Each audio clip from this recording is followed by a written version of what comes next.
अस्सलाम वालेकुम and welcome to the setting committee. मैं हूं हसन इफ्तिखार। मेरे साथ मौजूद हैं, वर्चुअली मौजूद हैं, जिस तरह मैं खुद भी आज वर्चुअली प्रोग्राम में मौजूद हूं, वकास हबीब राना और अलीफ वारसी साहब। कैसे हैं आप दोनों यार? बस जी ठीक ठाक, अल्लाह का शुक्र गुजारे लायक। आप कहें कि मैं यार आप लोगों ने आज असली नहीं हूँ, नकली हूँ। नकली है, वर्चुअल नहीं, वर्चुअल। पता है क्या, अभी तो जंग शुरू भी नहीं हुई यार हमारे नेबर में। मतलब अभी तो कोई एटम हम नहीं चले, हम अभी से अपने अपने बंकर्स में छुप के प्रोग्राम करना शुरू हो गए हैं। तो आगे आने वाले दिनों में क्या बनेगा यार? नाज़रीन हमसे ये तो नहीं एक्सपेक्ट करते ना। वो बिल गेट्स ने जो है वो पूरे दुनिया पे जो है ना वो एक उसने फेंका है कोई केमिकल। उसकी वजह से सारा आसमान जो है ना वो कवर हो गया और बारिशें हुई जा रही हैं। साथ मिशी खान ने ये बताया कि मरियम नवाज ने किया असल में ये। तो अभी कंफर्म नहीं है कि दोनों में से कौन ये सिनिस्टर प्लान जो है वो ये साजिश जो है वो अवाम के खिलाफ कर रहा है कि उनको गर्मी में जो है वो ज्यादा गर्मी ना लगे। लेकिन ये सूरत हाल उसकी इस उसकी वजह बात से के बारे नुकसान ये में, हुआ है कि हमें अपने बंकरों में से शो करना पड़ रहा है। हाँ जी, अभी तक ये बात क्लैरिफाइड नहीं है या क्लैरिफिकेशन हमें इस पे दरकार है कि हुआ क्या। अच्छा, प्रोग्राम के टॉपिक्स बता देते हैं। पहला तो टॉपिक वही है कि पाकिस्तान जो मीडिएशन का एफर्ट कर रहा है वो कहाँ तक पहुंचा है। राना साहब के पास मजीद बहुत सारी सुना है मसालेदार किस्म की खबरें, क्योंकि राना साहब आज सुबह तो मैंने सुबह देखा था, वो कह रहे थे बस होगी मीडिएशन। अभी थोड़ी देर पहले मैं देख रहा था कि वो आइलैंड के ऊपर अमेरिका और इसराइल ने मिलकर हमले कर दिए हैं। तो हो क्या रहा है ये हमारे नाज़रीन को बताएं। और अली ने टॉपिक टच कर लिया है, मैं करना नहीं चाहता था खातून को डिस्कस, लेकिन हम इसको भी करेंगे कि ये कौन सी साइंटिफिक बेईमानी की जा रही है जिसके तहत बारिशें नहीं खत्म हो रही। तो राना साहब शुरू करते हैं ना, बताएं। आज सुबह सुबह जो है इस्लामाबाद के जो सारे सहाफी थे वो बड़े पॉजिटिव थे। सुबह वो 11-12 बजे के आसपास की टाइमलाइंस दे रहे थे, बस अब ये ऐलान होने लगा है और फिर कमाल हो गया और ये हो गया और वो हो गया। किधर हो गया सारा कुछ, कहाँ चला गया? सर वो शुरू किया है रजा अमीरी साहब जो कि एम्बेसडर हैं ईरान के पाकिस्तान में। उन्होंने एक ट्वीट किया और उसमें उन्होंने जिक्र किया कि Pakistan positive and productive endeavors in good will and good office to stop the war is approaching critical sensitive stage, stay tune for more. तो उन्होंने ये इंडिकेशन दी कि भैया कुछ होने जा रहा है। उसके बाद ऑब्वियसली सब जो साफी हैं वो भागे दौड़े। आजकल यही हो रहा है, कुछ किसी को कुछ स्कूप दिए जाते हैं, वो स्कूप पब्लिश हो जाता है तो फिर सबकी दौड़े लग जाती हैं। उनके जो एडिटर्स हैं वो कहते हैं तुसी कित्थे हो, ਤੁਹਾਡੇ ਕੋਲ क्यों नहीं खबर है। हम जैसे भी भागते हैं देखने के लिए कि यार ये हुआ क्या है, क्या हो रहा है। सो वो पता किया तो पता चला कि वाकयातन कुछ चीजें हो रही हैं और वो कुछ पॉजिटिविटी है उसमें। ओवरनाइट कुछ मामला हुए हैं जिनकी वजह से चीजें आगे बढ़ी हैं और जो लचक है वो अपेरेंटली अमेरिकन की तरफ से दिखाई गई है। और उसमें बताया जाता है कि जो यूएस वाइस प्रेसिडेंट हैं जेडी वैंस, उनका बहुत बड़ा रोल है इसमें। उन्होंने अपेरेंटली एडवाइस किया है ट्रम्प को कि हमें इन चीज़ों पे कुछ बैक स्टेप करना चाहिए और ईरान ने जो पॉइंट्स दे दिए हैं उनको मानना चाहिए। आपको पता है हसन कि हम कल भी कह रहे थे बड़ा कॉशियसली, मैं तो बड़ा कॉशियसली इस बारे में बात करता हूँ। लेकिन आपने जो इंटरेस्टिंग चीज देखी थी वो ये थी कि इवन दो के ईरानियंस ने रिफ्यूजल था उनकी तरफ से कि जी हम तो कुछ भी नहीं कर रहे, हम नहीं मानते इसको, लेकिन उन्होंने अपने पॉइंट्स भी दे दिए थे।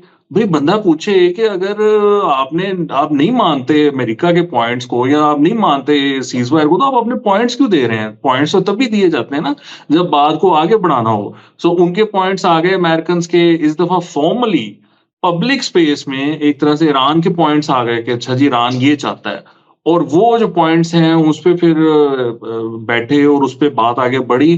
अपेरेंटली अमेरिकन ने काफी कंसीड किया है, लेकिन इसके ऊपर जेडी वैंस ने अभी एक बयान दिया है वो बहुत इंटरेस्टिंग है। और उन्होंने ये कहा है कि Iranians have not been the fastest negotiators and they still are not, but US feels confident that it can still get a response by 8 p.m. tonight। यानी जेडी वैंस ये कह रहा है कि मतलब साढ़े वालों ते गल मुक गई है। ईरानियंस ने हमें 8 बजे से पहले अब कोई जवाब देना है, हाँ या ना, और उसके बाद फिर तय होगा कि हमने क्या करना है। सो देखें हसन, इतनी कोई इंटरेस्टिंग सिचुएशन है, ऐसी सूरत हाल है कि एक तो आपने उनकी कम्युनिकेशन के सारे जराए तबाह बर्बाद कर दिए हैं और फिर आप कहते हैं कि वो स्लो नेगोशिएटर्स हैं। Well I I sort of understand what is saying, लेकिन अब इसमें आप देखते हैं कि जी इसमें से अब आगे क्या निकलता है। ट्रम्प साहब का एक ट्वीट है इसमें और वो आपको पता है वो बहुत खतरनाक है। वो आपने उसकी आप पढ़ तरफ के सिग्नल बताएं भी ना। किया है। ना, उन्होंने कहा नाज़रीन, a whole civilization will die tonight never to be brought back again. I don't want that to happen, but it probably will. However, now that we have complete and total regime change where different, smarter, and less radicalized minds prevail, maybe something revolutionary, wonderful can happen. Who knows? Question mark. We will find out tonight one of the most important moments in the long and complex history of the world. 47 years of extortion, corruption, and death will finally end. God bless the great people of Iran. So, I mean, you make whatever you want to make out of this tweet. अजीबो गरीब बंदा है, मेरी मेरी मेरी नजर में तो मैड मैन है, पागल आदमी है. मुझे तो इसकी बिल्कुल नहीं समझ आती है ये क्या चाहता है. लेकिन जेडी वैंस ने एक बात की है हसन, और वो बड़ी इंपॉर्टेंट है. उसने कहा है कि मिलिट्री ऑब्जेक्टिव्स हमारे ईरान में कंप्लीट हो चुके हुए हैं. There is nothing more for us to achieve in Iran.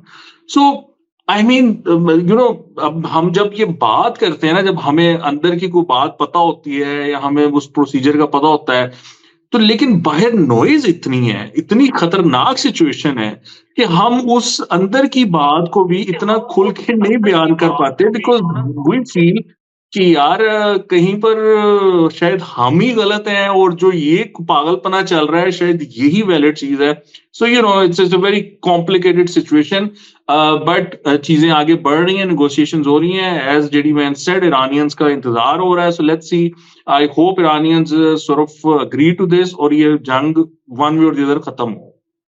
Ali Rana साहब ने जो सारी बात बता दी है यार, देखो इससे तो हमें आते दिनों में ये लग रहा है कि हो सकता है कि हमारे बिल्कुल हमसाये के अंदर कोई न्यूक्लियर बम वगैरह चल जाए, क्योंकि इस वक्त एज वी स्पीक सुबह से खबरें आ रही हैं कि जो उनका आइलैंड है उसके ऊपर उन्होंने हमला किया, जहाँ पे वो सारा उनका ऑयल का इंफ्रास्ट्रक्चर वगैरह है, वहां पे उस पर अटैक्स किए जा रहे हैं. हम ये सुन रहे हैं कि ईरानियन जो इंफ्रास्ट्रक्चर है रेलवे का, और ऑब्वियसली ईरान का रेलवे का नेटवर्क बहुत एक्सटेंसिव और बहुत अच्छा नेटवर्क है, अपने अवाम को उन्होंने बड़ी फैसिलिटी उसके अंदर दी हुई है, तो उस पर अटैक किया जा रहा है.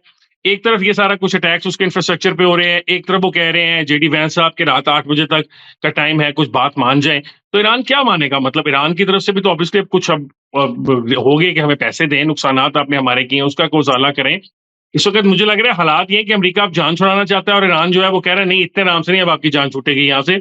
अब यहाँ या तो आप मजीद हमला करेंगे हमारे पे आके लैंड कोई करेंगे, इन्वेजन टाइप की चीज, या कुछ और होगा इस तरह का. मतलब मुझे तो ऐसा लग रहा है कि एक तरफ मामला सुबह सुलझते नजर आते हैं, शाम को फिर वो दोबारा इस तरफ चले जाते हैं.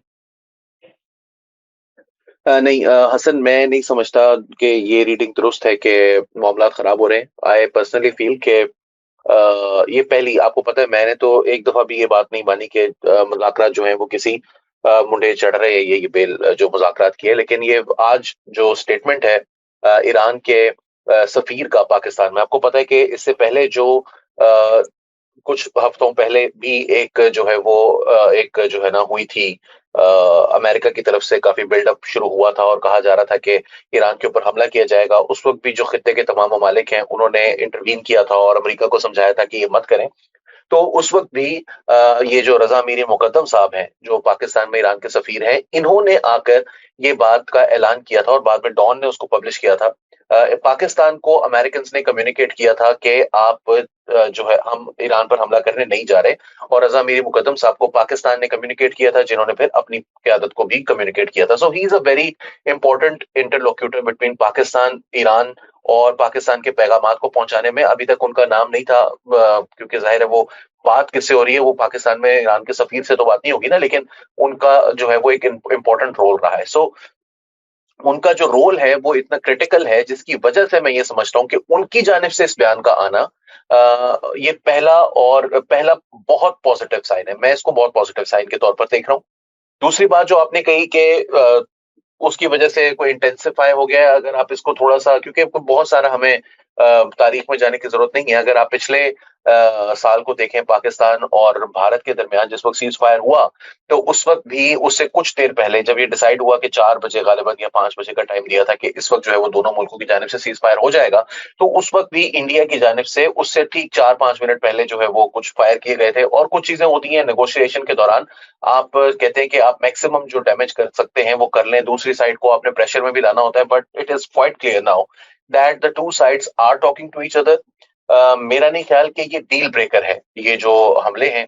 मैं इसको इसी तरह से देख रहा हूँ कि ये जो है वो एक मजीद प्रेशर टैक्टिक है। उसकी वजह यह है कि अमेरिका ने तो, हमारी जो इतलात हैं उसके मुताबिक अमेरिका ने तो कंसीड किया है। ईरान की जानिब से कंसेशंस लेना जो है उसके लिए थोड़ा सा उनके ऊपर प्रेशर मिलिटरीली डालना पड़ेगा। मैं इसको इसलिए भी सीरियसली देखता हूँ क्योंकि बाक़िर सज्जाद साहब जो कि डॉन के फॉरेन अफेयर्स के रिपोर्टर हैं, वो, उनके बारे में मेरा ये व्यू है कि पाकिस्तान के फॉरेन ऑफिस में उनके सोर्सेज जो है वो कितने क्या कहना चाहिए, पक्के हैं, कितने नहीं है, कितने मोतबर हैं, कितने नहीं है, उसका मुझे नहीं पता, लेकिन ईरान के अंदर उनके सोर्सेज अच्छे हैं। तो थोड़े कहे को बहुत जाने। उन्होंने जो बात कही है उससे मुझे लगता है कि ईरान के अंदर, और वो पिछले 3-4 दिन से उनकी जो रिपोर्टिंग अगर आप ट्विटर के ऊपर देखेंगे तो उससे ये महसूस होना शुरू हो गया था कि जो भी इंफॉर्मेशन है वो उन तक आ रही है, और उनके ईरान के अंदर जो सोर्सेज हैं वहां से उन तक इंफॉर्मेशन पहुंच रही है, और वो इंफॉर्मेशन यही थी कि मीडिएशन जो है वो कहीं किसी बनने लगने के करीब है। मैं जिस चीज की तरफ से थोड़ा सा मुझे बहुत स्ट्रेंज लगा, वो ये लगा कि आज जो ईरान की तरफ से अटैक्स किए गए हैं सऊदी अरेबिया के ऊपर, सऊदी और अरेबिया उसको में। फिर जी, और उसको आईआरजीसी ने एक्सेप्ट भी किया है कि उन्होंने तस्लीम की उसके लिए जिम्मेदारी, और उन्होंने कहा है कि जो इसराइल ने अटैक्स किए हैं ये उसका जवाब है। पहले तो ये नहीं हो रहा था, पहले तो ऐसे हो रहा था कि इसराइली अटैक्स का जवाब जो है वो इसराइल को दिया जाता था, अमेरिकी अटैक्स का जवाब जो है वो गल्फ की कंट्रीज में जो उनके इंस्टॉलेशंस हैं उनको अटैक करके किया जाता था। आज इसके पीछे क्या रीजन थी वो मुझे नहीं पता, बट उसके बावजूद I personally do not think कि ये डील ब्रेकर्स हैं। आई थिंक कि ये टॉक फाइट जो सेठी साहब अक्सर कहते होते हैं ना, टॉक फाइट, तो ये टॉक फाइट है, and I am still quite hopeful कि ये मामला जो है वो किसी बेहतरी की तरफ जा सकते हैं इंशाल्लाह ताला जल्द। अच्छा, अब अगर अली ये मामला बेहतरी की तरफ चले गए तो as we discuss yesterday in the show, दो तो तुम्हें ट्रीटें ऑलरेडी पड़ चुकी हुई हैं, तीसरी भी पड़ जानी थी। यू भी स्मार्ट के तुमने कल मेरे और राणा साहब के दाम में तुम फंसे नहीं हो, है हमने फंसा ही लिया था ना तुम्हें। मैं तो कह रहा था लगा लो शर्त, फिर खाना शाना खिला देना हमें। अब दो तुम्हें इस बात का नहीं वो अच्छा कि आने वाले दिनों में तुम्हें मिडिल ऑफ द मंथ 2 मुख्तलिफ लोगों को ट्रीटें देनी पड़ जाएंगी जो शर्तें लगा बैठे हुए हो।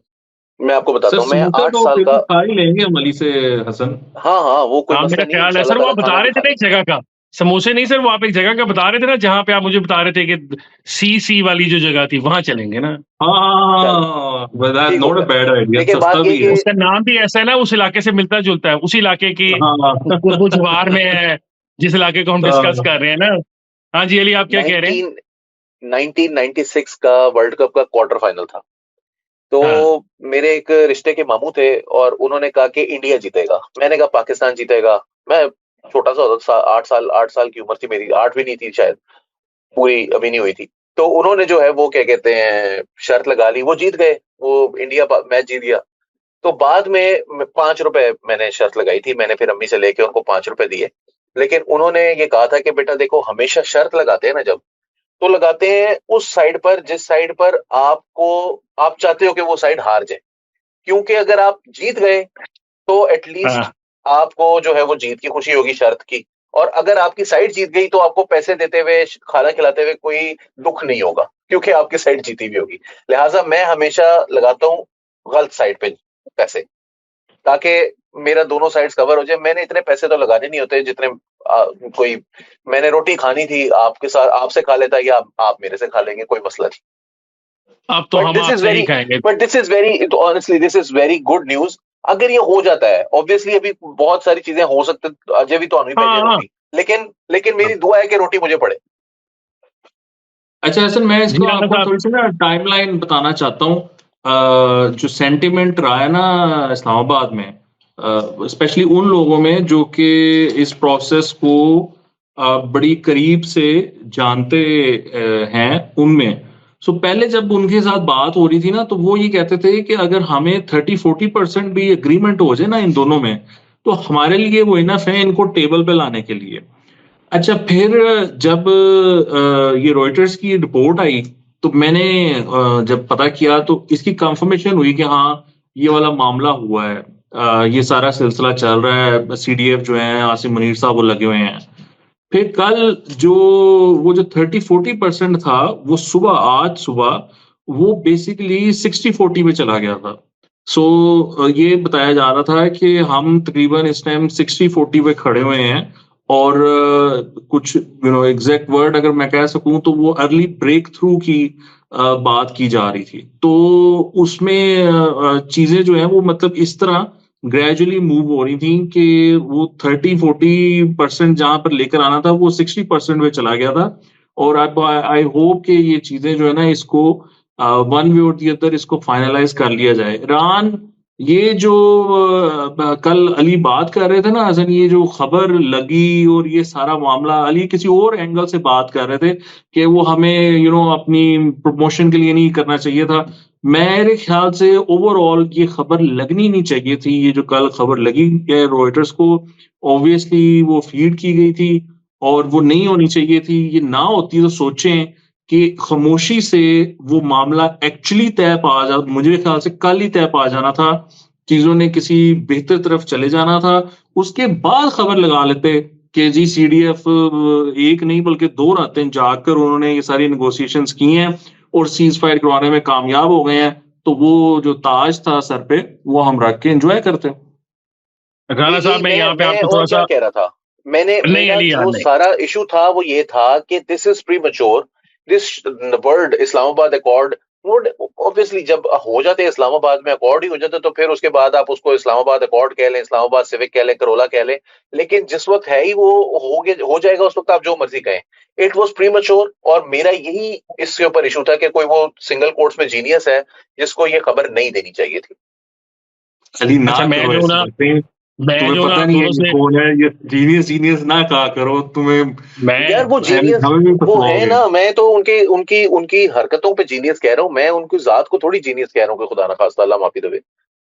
अच्छा बात ये है कि तुम जो है ना अली ये सार्केज्म वाली सार्केस्टिक गुफ्तगू कर रहे हो आप, ठीक है। अगर ये उनके सर के ऊपर से गुजर गई ना तो हमारे लिए हमारे पर बहुत बुरी गुजरेगी फिर उसके बाद तीनों पर, ठीक है।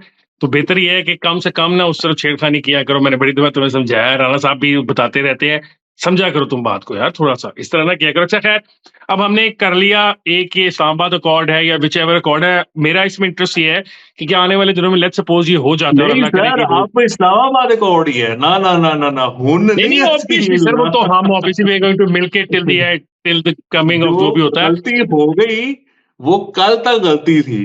अगर आज मामला डबल तय डाउन। हो जाते हैं तो वो गलती हाँ, ठीक है, इस्लामाबाद अकॉर्ड ही है।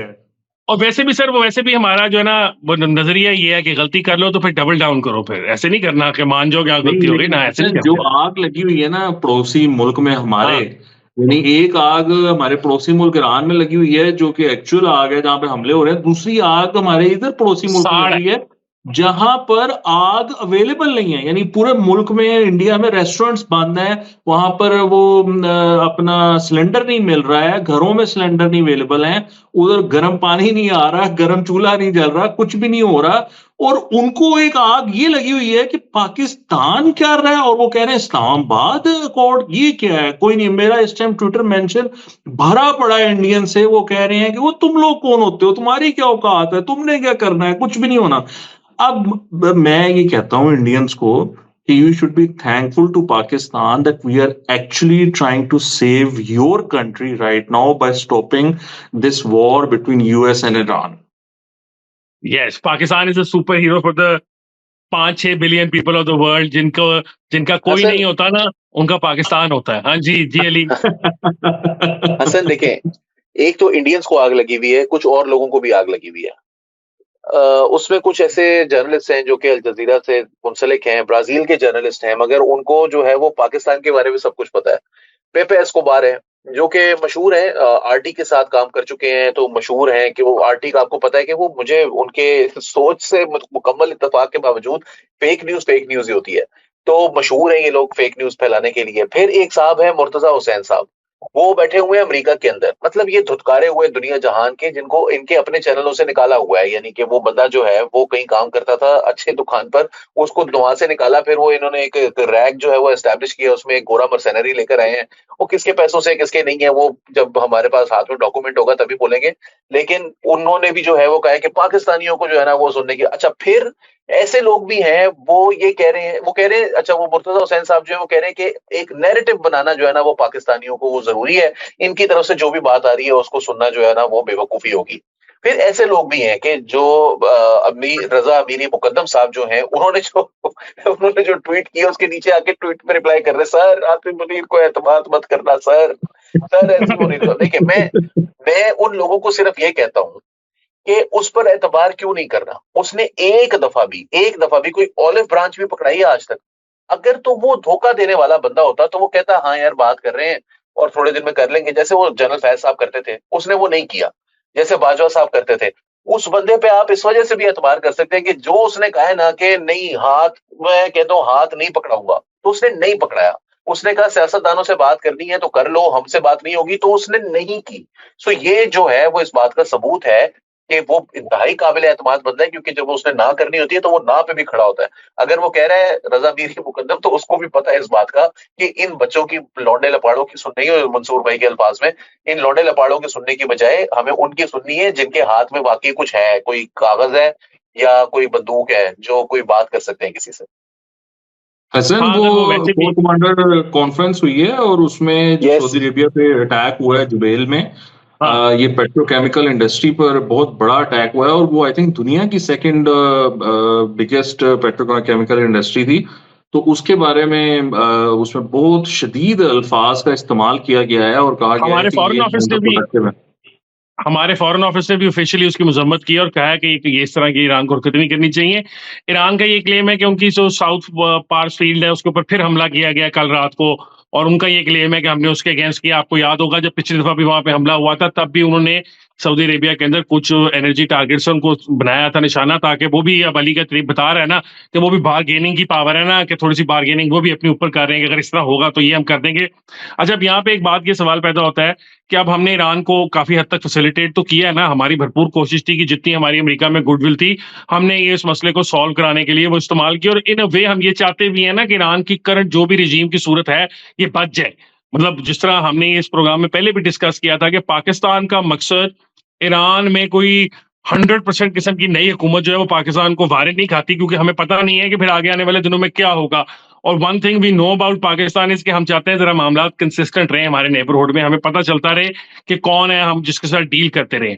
आने वाले दिनों में आप ये देखते हैं कि क्या हम जो हमारी ईरान के साथ पाइपलाइनें फंसी हुई हैं उसके अंदर कुछ सस्ता तेल गैस हमारे साथ है, इतना बड़ा दुनिया का one of the largest producers है, और गैस का भी उसका भी हम उसको कोई करेंगे एंगेज कि वो वहीं पे फंसी रहेगी जहां पे अमेरिका ने हमें फंसाया हुआ है कि सैंक्शंस वैसी की वैसी रहेंगी, ट्रेड आप कर नहीं सकेंगे और ये सारा कुछ नहीं चल सकेगा। वो अभी बात कर रहे थे आसमा शराजी के शो पर भी एक साहब थे, वो ईरानियन जर्नलिस्ट हैं। वो उन्होंने तो बड़े ख्वाब दिखाए हैं। उन्होंने कहा है कि पाकिस्तान हौसला रखे और बदजन ना हो, बददिल ना हो, हम अरबों डॉलर का बिजनेस देंगे पाकिस्तान को ना, ईरान की तरफ से दिया जाएगा। तो बात ये है कि अगर ईरान से ये पाबंदियां उड़ जाती हैं, मेरा तो ये ख्याल है कि पाकिस्तान को इसका बहुत फायदा होगा। एक चीज ये भी ज़हन में रखें कि बलूचिस्तान में इस टाइम जो ऑयल बिक रहा है वो मेरे ख्याल से 250 रुपये लीटर बिक रहा है। और जो क्वेटा आई थिंक वो जो है उनकी बिजनेस काउंसिल जो है, उन्होंने कहा है कि आप हमें अगर इजाजत दें तो हम पूरे पाकिस्तान में 250 रुपये पे पेट्रोल बेच सकते हैं। तो वो आपको पता है वो स्मगल होता है, वो नीली जो बसेस हैं उसके अंदर आता है, वो सारा एक बिजनेस है। तो अगर ये लीगल हो जाता है और वो बॉर्डर खुल जाता है ईरान का और हम उनके साथ खुल के ट्रेड करते हैं, तो आई थिंक हमारा कुछ किसानों का भी फायदा हो जाए शायद, क्योंकि अफगानिस्तान का बॉर्डर बंद है। तो ईरान की तरफ जो चीजें जानी है शायद उसमें कुछ बेहतरी आ जाए। बहरहाल उसका जरा महंगा है इस टाइम, लेकिन फिर भी शायद कुछ बेहतरी आ जाए। और भी बहुत राणा साहब, बिजनेस जी। राणा साहब, आप जरा वो स्मगल होकर आ रहे हैं ना, जरा आप अपने वाले तेल पर में से भी 378 में से लेवी और सारे टैक्स माइनस करें तो देखो कितने जाता रेट। तो फिर हाँ, ये वो देखे ना, जिस दिन वो वाइट हो जाएगा उस दिन वो उसका भी रेट 450 पे पहुंच जाना उसमें है टैक्स फाइनल। पड़ जाएंगे। अच्छा, वो Ali on this point Hasan, वो हम कल एक चीज डिस्कस नहीं कर सके थे, मैं आज आपको बताऊं कि CNN ने ये रिपोर्ट किया है कि पाकिस्तान में जो सोलर रेवोल्यूशन है उसकी वजह से जो इस जंग का इम्पैक्ट है वो थोड़ा बहुत कम हुआ है। CNN ने नंबर्स दिए हैं, उन्होंने कहा है कि 25% इस टाइम प्रोडक्शन सोलर पे जा चुकी हुई है पाकिस्तान की बिजली की। और उन्होंने कहा है कि इसकी इंडक्शन जब से शुरू हुई है पाकिस्तान ने $12 बिलियन बचाया है। ऑन जो इंपोर्ट करता है पाकिस्तान ऑयल, उसकी कमी, उसमें कम इंपोर्ट किया पाकिस्तान ने। सो आप सोचें कि इतना बड़ा फायदा पाकिस्तानियों ने पाकिस्तानी गवर्नमेंट को दिया है, लेकिन ये लोग फिर भी बाज नहीं आते, इनको फिर भी शर्म नहीं आती। हम अभी सिचुएशन ये है कि जो प्राइम मिनिस्टर ने कहा था अपने मिनिस्टर को और नेपरा को कि भैया आपने जो सोलर पॉलिसी चेंज की है उसको ना चेंज करो, और जो आपके पुराने एग्रीमेंट्स हैं उनकी पासदारी करो।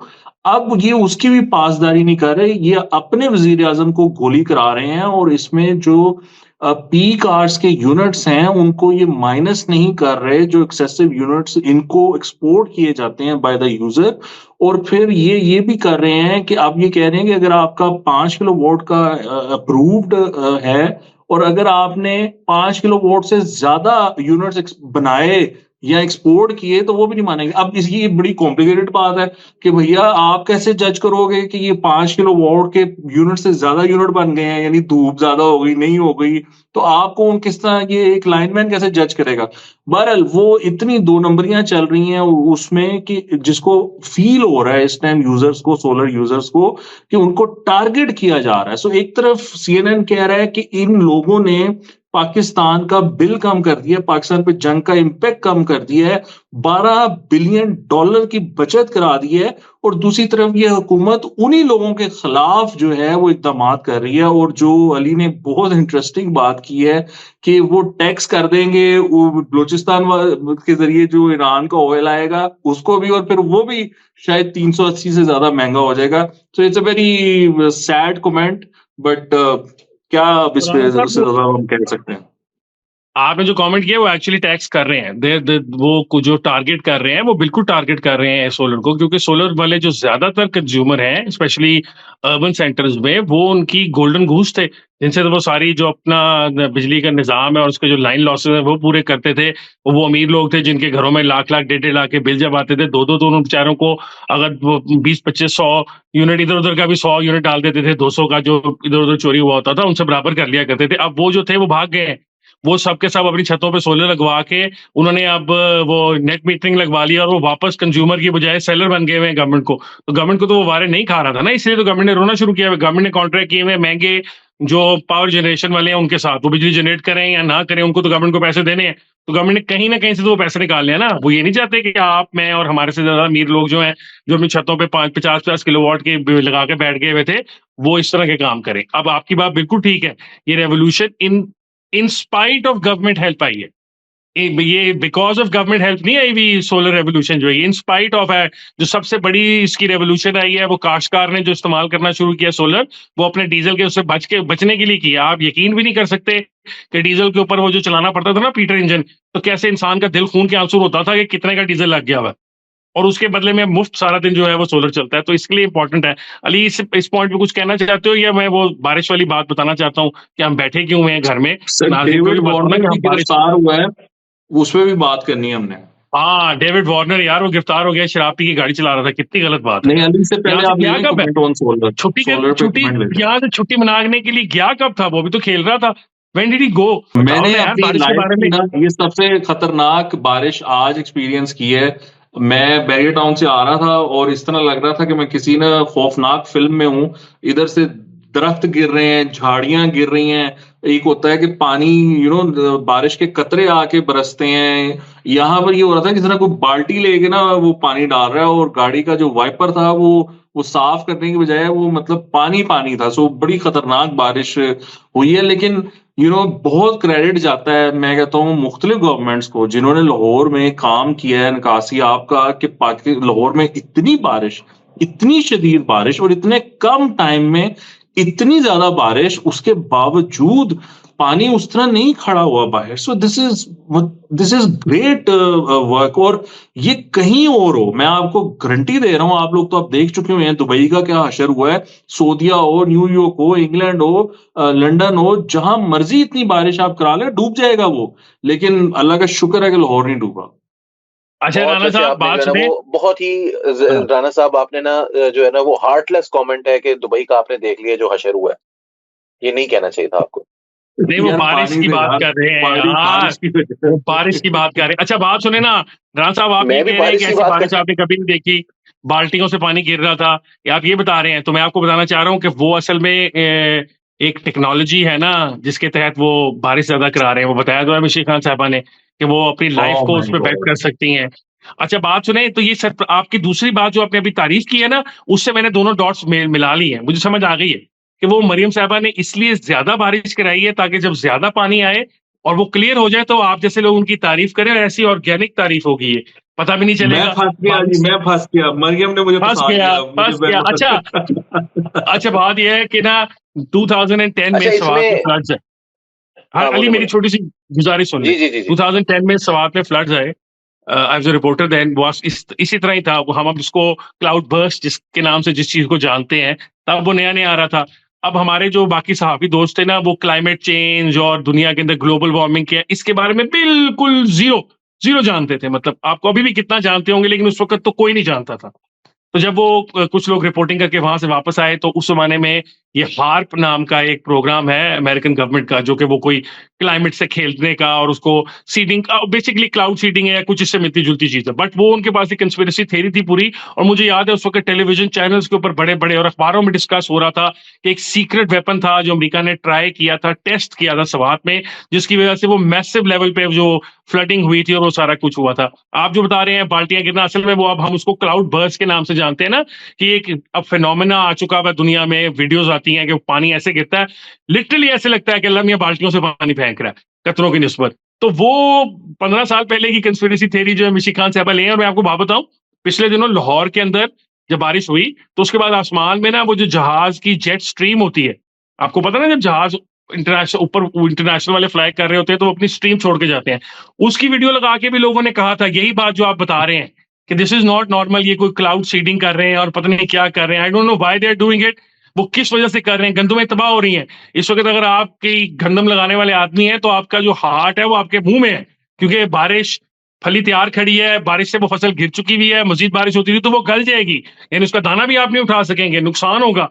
तो वो किसको फायदा मिल रहा है? अली क्या देख रहे हो फोन पे? मैं देख रहा हूँ कि जो बिल गेट्स साहब का जो वो ऐलान था ना 2021 में उन्होंने किया था कि वो फंड करने जा रहे हैं सोलर जियो इंजीनियरिंग नाम से एक ये हाँ प्रोजेक्ट था। और इसका हाँ काम ये था कि जी वो कैल्शियम कार्बोनेट को जो है वो रिलीज करेंगे, नॉन टॉक्सिक होगा ये, एयर के अंदर रिलीज करेंगे। उसकी वजह से सनलाइट जो है वो डायरेक्टली जमीन पर नहीं पड़ेगी, बल्कि उसके दरमियान जो है वो एक चौक डस्ट जो है ना वो आ जाएगा कैल्शियम कार्बोनेट का, जिस मतलब कैल्शियम कार्बोनेट को ही कहते हैं चौक डस्ट। और ये अपर एटमॉस्फेयर में जो है वो होगा, जिसकी वजह से जो सूरज की रोशनी है वो रिफ्लेक्ट करके वापस ऊपर की तरफ जाएगी। और ये प्लैनेट को ठंडा करने के लिए इसको जो है वो सामने लेकर आया गया था। These propose small scale test never occurred and the project was shut down. ये 2021 में ही शट डाउन कर दिया गया था, क्योंकि इसको इसके कुछ खतरनाक किस्म के जो थे वो जाहिर सी बात है कि आप जो है वो इस तरह की जो है वो एटमॉस्फेयर के अंदर जियो इंजीनियरिंग कर रहे होंगे तो उसका क्या नुकसान होगा, वो भी एक तो ये चीज देखने वाली थी। दूसरी बात ये कि मैं हमेशा से यही बात करता हूँ, जो मैं कोई बात नहीं कर रहा, मगर वो क्या नाम है उनका, वो जो नील डिग्रास टाइसन साहब है, माइक टाइसन के बड़े भाई लगते हैं, वो कहते हैं कि वो कहते हैं कि जितने पैसों से आपने ये सारी इंजीनियरिंग करनी है, जियो इंजीनियरिंग करनी है, या किसी दूसरे स्पेस में जाके किसी और सैयारे को काबिले जो है वो रिहाइश बनाना है, उससे बेहतर ये है कि इस प्लेनेट को ठीक कर लें। और वो ठीक करने के लिए जियो इंजीनियरिंग नहीं करनी, उसके लिए आपको केमिकल कम जो है उसको बर्न करना है, उसके अंदर आपको वॉर्स जो है उनको कम करना है, उसके अंदर आपकी जो एमिशंस हैं उनको कम करना है। उसको अगर आप करना शुरू कर दें कम, कार्बन एमिशंस, तो उसकी वजह से यहाँ का जो माहौल है वो वैसे बेहतर हो सकता है। मिशी खान साहिबा ने जो बात की है, देखें ये आपके कुछ दोस्त थे जो 2010 में ये बात कर रहे थे, उसके बाद शानदाना गुलजार, शीरी मजारी और इस किस्म के मुतादिद किरदार जो है वो हमने देखे हैं। ये कॉन्स्पिरेसी थेरीज के ऊपर थ्राइव करने वाली एक जो है वो जमात है। अभी हमने कुछ कॉन्स्पिरेसी थेरीज आपको सुनाई भी हैं, जो कि बुनियादी तौर पर आप अगर देखेंगे मुल्क के हालात क्या चल रहे हैं पाकिस्तान। मैंने वो पेपे एस्कोबार साहब जो है उनको मैंने ये जवाब दिया कल रात को, मैंने कहा यार तुम्हें क्यों लग रहा है कि पाकिस्तान जो है वो सबको बेवकूफ बना रहा है, पाकिस्तान कोई दुश्मनी कर रहा है, सबसे निकाल रहा है, पाकिस्तान जो है वो खित्ते में एजेंट है, पाकिस्तान को सबसे ज्यादा नुकसान होगा, हालांकि हम जंग में इन्वॉल्व भी नहीं है। तो हमारा तो एक इसके अंदर एक अपना we have a stake in the game. तो हमारी मजबूरी है कि हम इसको कर रहे हैं, तो आप ये क्यों गलत खबर फैलाने की कोशिश कर रहे हैं? इसी तरह इन लोगों का भी मसला है कि ये कॉन्स्पिरेसी थ्योरीज के ऊपर ही सर्वाइव कर रहे हैं, उसी के ऊपर थ्राइव कर रहे हैं। ये कभी आपको बताएंगे कि ये जो वो आप याद करें ना, 2008 से शुरू करें कि जी वो आयशा अहद मलिक के वालिद साहब का जो प्लाजा है वहां से शुरू करें, फिर आप मुर्गियों के ऊपर आए कि जी वो सारा का सारा मार्केट के अंदर हमजा शहबाज की मुर्गियां जो है उन्होंने कर दिया। अच्छा, वो छोटी छोटी कॉन्स्पिरेसी थ्योरीज थी दैट एक्चुअली सीम क्वाइट जो है ना वो नॉर्मल, कि यार हाँ इस तरह हो सकता है, बिल्कुल पॉसिबल है। कैपिटलिस्ट जो होते हैं, बड़े बड़े पैसे वाले लोग, वो इसी तरह की हरकतें करते हैं और उनके पास अगर पावर भी आ जाए तो फिर वो ये काम कर सकते हैं। लेकिन अब जो मामलात है वो इससे कहीं आगे निकल गए हैं। जिस चीज की वो बात कर रही है, आपको पता है कि ये आपसे तकरीबन 20 दिन पहले की बात है कि सोशल मीडिया के ऊपर वो वायरल था, वो जो पिक्चर थी कि पूरी एशिया के ऊपर, वो रशिया से लेकर और ईस्टर्न यूरोप से लेकर और ईरान, सऊदी अरेबिया, ये सारा जो सेंट्रल एशियन रिपब्लिक्स हैं, अफगानिस्तान, पाकिस्तान का बहुत सारा एरिया, कुछ हिस्सा इंडिया का, वो सब का सब जो था वो क्लाउड के अंडर था। और उसमें लिखा जा रहा था कि वर्ल्ड हिस्ट्री में ऐसा वाकया कम से कम जब से हम देख रहे हैं बहुत कम, शाज़ो नादिर ही देखने में है कि पूरा का पूरा ऑलमोस्ट एशिया जो है, apart from a few areas east Asia के, वो सारा का सारा Asia, Europe, parts of Africa, वो सब के सब जो हैं वो क्लाउड के नीचे हैं, जिसकी वजह से यहाँ पर सारे एरिया में बारिशें मुतवक्के हैं। अल्लाह की नुसरत भी कहते हैं। मेरे एक दोस्त है, उन्होंने कहा कि ईरान के ऊपर इन्होंने जो है वो केमिकल की बारिश करवानी थी, अल्लाह ने जो है वो अपनी मदद भेज दी और उन्होंने बादलों से ढक दिया आसमान को, जिसकी वजह से बारिश हो रही है। ये थ्योरी ज्यादा प्रोबेबल नजर आती है इस वक्त बनिस्बत इसके कि मरियम नवाज ने कोई केमिकल फेंक दिए जिससे पूरी कायनात में जो है वो सुकून हो गया, गर्मी जो है वो कम पड़ गई है। So this has to be, मैं ये नहीं कहता कि लोग जो है वो लोग फेक न्यूज को सारा दिन चेक करते हैं, लेकिन थोड़ा सा साइंटिफिक होकर सोचा करें। हमारे पास इतने पैसे भी नहीं है कि हम पूरी दुनिया में बारिश करा दें। नहीं, लेकिन वो कह रही है ना, वो कह रही है not only is Maryam Nawaz evil but she is such super evil कि वो पूरे कॉन्टिनेंट्स के ऊपर उसने करा दिया है, सिर्फ इसलिए कि मिशी खान साहब सूरज ना देख सकें और वो विटामिन डी ना ले सके। राणा साहब, प्रोग्राम खत्म करने की तरफ जा रहे हैं हम, जबकि नसीम शाह को बुरा भला कहते हैं और नसीम शाह के रोज फाइन लगने पर और उसके ऊपर बात करते हैं, तो आप बात करना चाह रहे हैं डेविड वार्नर साहब के बारे में। वो यहाँ से पीएसएल खेलते हुए ऑस्ट्रेलिया छुट्टी पे शॉर्ट लीव पर गए थे, वहां शराब पीकर गाड़ी चलाते हुए पकड़े गए। अब सवाल ये पैदा होता है कि मसला ये भी तो था, वो बेचारे 15-20 दिन पाकिस्तान में गुजार के गए थे, यहाँ पे वो देसी पीते रहे होंगे, उनको मजा नहीं आया होगा, उन्होंने जाके ऑस्ट्रेलियन खड़काने की कोशिश की ज्यादा सारी और फिर बस बेकाबू होकर गाड़ी चलाते रहे। अब मसला ये वापस आएंगे कि नहीं आएंगे, और अगर नहीं आएंगे तो उनके पैसे कटेंगे कि नहीं कटेंगे? सर, उनकी जो पेशी है अदालत में वो है 7 मई की। तो अभी वो जेल में है और वो जेल में रहेंगे और फिर उनकी पेशी, आई डोंट नो उससे पहले उनकी कोई जमानत की पॉसिबिलिटी है या नहीं है, आई डोंट नो, मुझे नहीं उसका पता। लेकिन उनकी जो पेशी है वो 7 मई की है। उन्होंने 9 अप्रैल को वापस आना था, तो मुझे नहीं लगता कि वो वापस आएंगे। मसला ये है कि कराची किंग्स अल्लाह अल्लाह करके परफॉर्म कर रही थी। वो it's been ages since they have performed well in PSL. वो करने लगे थे अच्छा परफॉर्म और इस तरह लग रहा था कि ये इनका बड़ा अच्छा सिस्टम बन गया हुआ है, तो उनका कैप्टन जो है वो लगा गया है। अब I think Salman Agha is in their team, so I guess Salman can take over the captaincy and he is a good captain. I think उनको एक अच्छा वो कैप्टन मिल जाएगा। लेकिन I think they will miss Warner as a player and as an opener, क्योंकि उसने team को कुछ ना कुछ तो किया था जिसकी वजह से ये टीम काफी उठ गई है। तो लेट्स सी अब कराची वाले किस तरह इस इतने बड़े सेटबैक को मैनेज करते हैं। अली, कैसे करेंगे सेटबैक को मैनेज भाई? कराची वाले, वो कराची वाले वैसे ही कुछ मैनेज नहीं कर सकते, उनका ना शहर मैनेज हो सकता है ना टीम मैनेज हो सकती है, लेकिन तुम बता दो फिर भी। हाँ, कल मैंने एक ट्वीट देखी, उन्होंने कहा कि वो एक बंदे ने जो है वो स्क्रीनशॉट लगाया हुआ था, फेक स्क्रीनशॉट था, जिसमें उसने डोनाल्ड ट्रंप ने कहा हुआ था कि अगर ईरान ने हमारी बात ना मानी तो मैं पूरे ईरान को यूनिवर्सिटी रोड कराची में तब्दील कर रोड दूंगा। बना दूंगा। तो बिल्कुल वो मैनेजमेंट की जहां तक बात है, बट द थिंग इज कि मेरा अपना जाती तौर पर ख्याल है कि सलमान अली आगा कप्तानी अगर करें तो डेविड वार्नर के मुकाबले में एक्सपीरियंस तो उनका इतना नहीं है क्रिकेट का, लेकिन मेरा ख्याल है कि वो अच्छी कप्तानी कर सकते हैं।